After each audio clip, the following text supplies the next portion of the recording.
Hi, ladies and gentlemen. This is Weston Martinez coming to you with the Voter Fraud Bureau Investigation here from the steps of the Secretary of State's office in Texas, in Austin, Texas, where today we are delivering information to the Secretary of State's office regarding mail ballot applications that we have sworn affidavits that were turned in, over 400 of them, and of the 400 of them, uh, 396 of them did not see the light of day.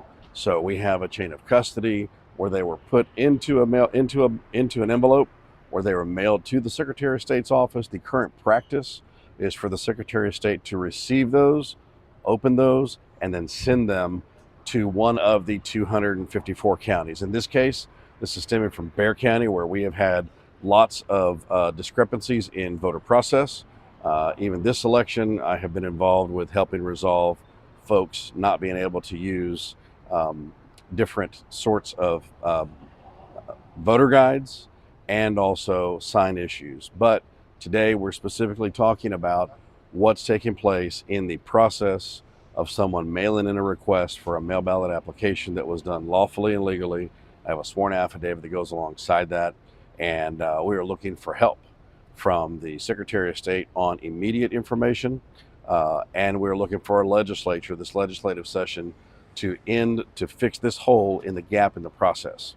There's no reason why the Secretary of State shouldn't take those received mail ballots, put them into the system, and automatically generate a mail ballot application to the 254 counties on behalf of those 254 counties. But we understand that we're working through things here in Texas, and we are working to lead the way on election integrity. And so for those people that have turned in a mail ballot application and sent them to the Secretary of State's office, or have not gotten a ballot at this point, you need to get out and get in line tomorrow to go vote. Know that the process is for those people that have physical limitations on what they can do. You can request, if you can't stand, you can request to have the election official on site allow you to get in front of the line and walk straight in. That is something you can request. The other thing you can request is to drive up what we call curbside voting. One of the other things that we helped resolve this year in a couple of different locations is, if you are curbside voting and there is somebody else in the car, the law states they must either sign an affidavit of assistance or they must get out of the car. So that is to ensure that we don't have people forcing people or bribing people or driving them there with a bribe that we're not going to drive you back if not. So that is a big part of what's going on. So today's press conference, this piece of it is going to be notifying all of the citizens in Texas that requested a mail ballot application. If you did not receive it, consider the fact that the system has failed, and you're going to have to get out and vote tomorrow in person, one way or another. There will be follow-up information to today's information being provided to the Secretary of State, because clearly we know there are gaps in the process that are going to have to be resolved. But that's what we're bringing here today. There's more information that we will be releasing, but for today, we want you to get out and vote. We want you to make sure that you know that your vote has an opportunity to count. But if you have not received a mail ballot, consider it's not coming. So there are some other things that we'd like to let you know, but we'll have some follow-up information with that. And we'd like to also let my good friend Marsha Watson with CCDF also speak, and she's part of this press conference as well. So Marsha, thanks for coming in. Thanks for coming out. Thanks for always fighting against voter fraud. Not everybody does it, and we have kind of a common theme. Pray for America. I have a question for you. For those people that asked for a mail ballot and did not receive one, if they went to the polls to vote tomorrow, what's going to happen to them? It should say that they haven't voted. If someone has intercepted that ballot in the process, it might say that you voted. If that happened, we really need to talk to you. So if they ask for the mail ballot and they don't have it with them because they never received it, are they disenfranchised and they're not going to get to vote? Well, they're being disenfranchised by the ability they chose to vote, but they will still have the opportunity to vote as long as someone else has not cast a ballot for them. And all they'll need to do is show up with their ID and show that they're show up with just their ID. They'll verify you in the system, and the rest of it will take care of itself. Okay, good. So they're not going to be disenfranchised. They just have to go cure their ballot They and gotta go- verify at their county that they have not voted twice. They have to go chase their ballot, They have to chase their ballot.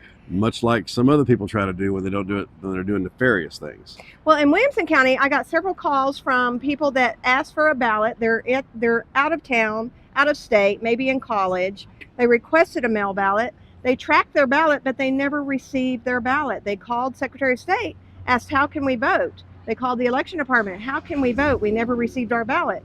Well, get in the car. There's still time to show up to vote in person.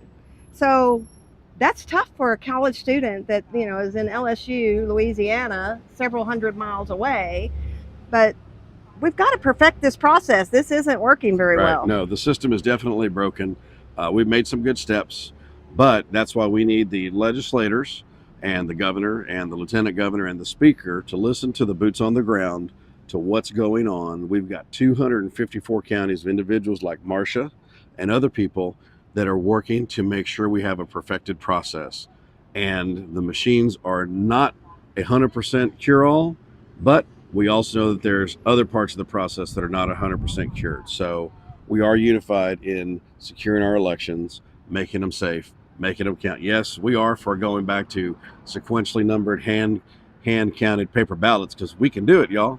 But That's right. we understand that's not where we're at here today, and we want to make sure everybody's vote counts. In Williamson County, we did fight for consecutive numbered ballots pre-printed, and we got that. But we also asked for manual sign-in, manually marking those ballots, and let's also go ahead and let's tally them up manually. We can always check that by putting them through the tabulator and taking that vote picture of the ballot so that they have that for posterity and for storage purposes. But let's get back to the basics. This equipment is problematic. We continue to have problem after problem after problem reported. We have many affidavits this time in Williamson County. Do we have an equipment problem? We do. So it's time to make a difference for our future elections. And we were even talking about earlier about the limited number of ballots that each one of the receptacles, whether it was a DS200 or 300, could even hold. And so in many counties like Bexar County, you had the election judge going downtown to get more ballots and drop, and you're experiencing that as well, right, Marcia? We are. So in Williamson County, our DS300s, brand new, we now have DS300s, the latest, greatest technology. The 19-inch ballot, which is the longest we've ever used, is hanging up in that DS200 underneath. They're telling the judges to go shake it to release those ballots that are hung up. Sometimes they shake it so much that the ballot door hinges shut that are underneath, and that causes even a bigger problem. So yes, we do have an equipment problem, we have a supply problem, we have a ballot box problem, and you know, this is 21st century. I think we ought to be able to figure out how to get our votes. That's exactly right. So thank you guys for tuning in. Share this information. Your neighbor, your family member, your elderly family member might be the person who doesn't get to vote because they're there innocently waiting for the mailman to deliver their ballot tomorrow, thinking they're going to be able to drop it in their mailbox tomorrow and still have it count. But don't forget, get out and vote tomorrow if you have not voted yet. That's right. So your vote matters. That's right. So God bless you. God bless Texas, and we'll have an update on this information very soon. Thank you.